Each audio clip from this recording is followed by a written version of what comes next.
Hello everyone, welcome back to the channel today for another Alliance War video. This is another late season 28 war video. I believe this is war 11, and this war we're going up against Stella Deus. So at this point in the season, if we lose both of the last two wars, we should still make Masters, but we want to win one of them just to secure it.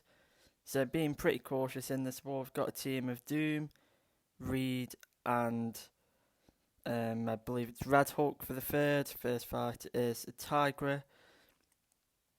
And I believe this is node 3, Aggression, Fury and Strike Back. And this is just going to be a standard single Fury Doom cycle kind of fight.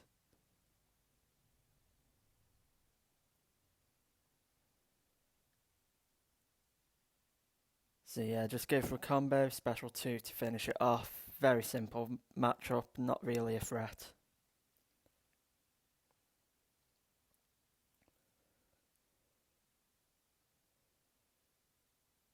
Next fight is against Dragon Man on Power Alternator, I believe, or can't even remember if this was changed last season or this season. But basically, it's just an easy Doom fight. Now, because I have Reed on the team, I can't go for any heavy attacks, otherwise I will be applying an armor break, and Dragon Man deals significant amount of direct damage back to you if he is armor broken. So, to be fair, I don't really get this placement, but yeah, especially paired with the Tigra, because Doom or Torch can handle both of those matchups extremely easily. And yeah, this is just going to be cycling special 1s and 2s.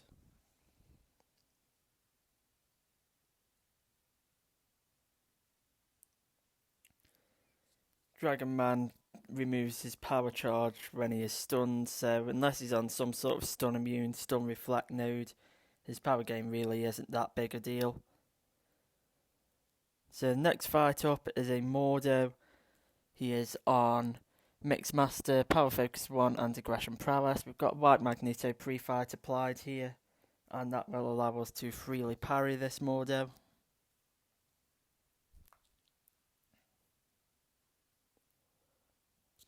So the main plan here is to go for medium, light, heavy combos.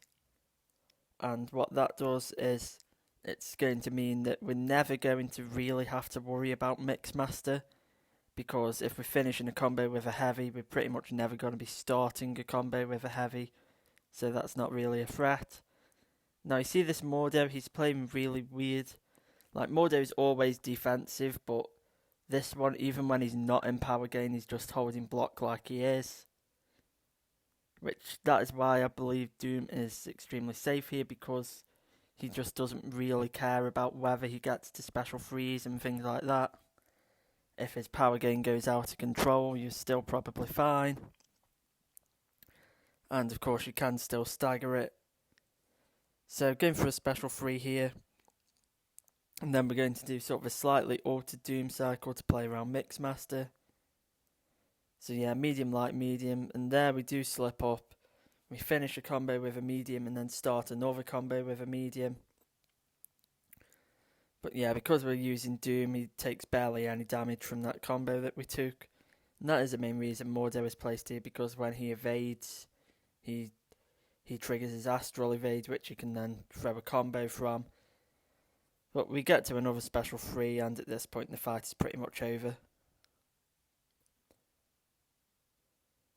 Mordo can block unblockable attacks, so we didn't go for the special 2 there, in case he blocked it. Next up we just have a Hulkbuster on Rich Get Richer.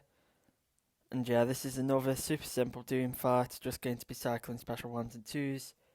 Does have Divine Barrier, which means that for pretty much a round and about half of this fight is going to be Nullify immune.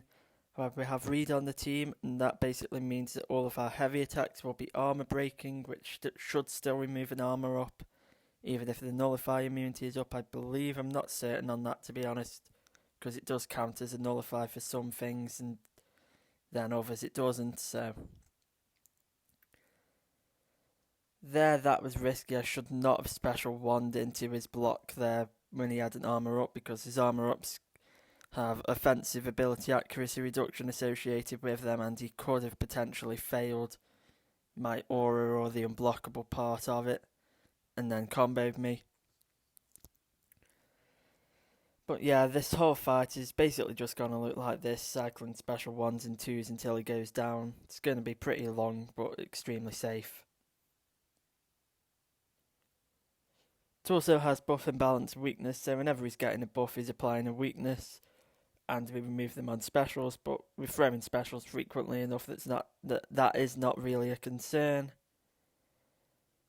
He is willpower healing from the armor break, which again, it's just going to extend the fight a bit, but there's pretty much no chance of dying to this placement with Doom, so...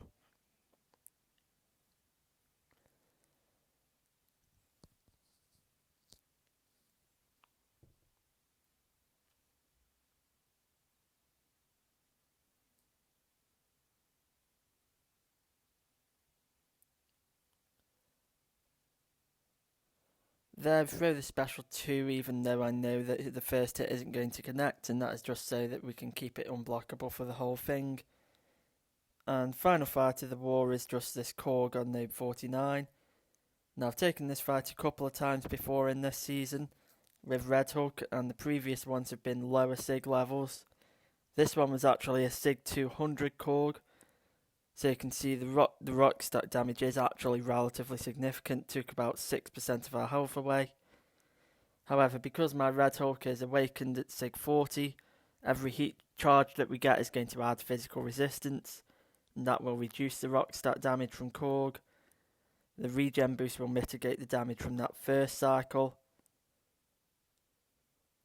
And yeah, you can see now, instead of dealing nearly 4,000, it did 2,500.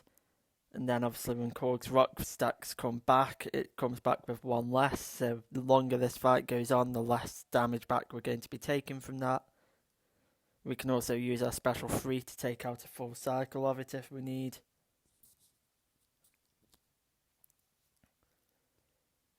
Like we're doing here, so this just means that this cycle of rock stacks is not going to be dealing any damage back to us. Special 3 will not deal a whole lot of damage because it's capped at 120% of our attack. And there is a bit of an annoying interaction there, where he still purifies the incinerators if he had rock stacks because it's applied at the same time they go down. Because if that incinerator stuck, it would have probably done a good 10% of his health at least. Korg, I believe, actually has negative energy resistance, which will mean the incinerate deals more damage than usual. But yeah, you can see even with a SIG 200 Korg, you'd have to mess up relatively significantly to die with Roke against this. And I don't really think it is a great placement, even when True Focus was there and you can't use Quake or Ghost, which now in Season 29 onwards are definitely the safest options. Here I probably should have just gone for a combo to knock out his rock stacks and then gone for a more damage based special 3. Probably would have come close to finishing him off, but it's not really a big deal. But yeah, we did end up losing this war. It was a pretty rough war for both sides. And yeah, at this stage basically just needed to win the last war to secure Masters, but didn't really need that anyway. Probably relatively safe either way. So thank you all for watching, and I'll see you all in the next one.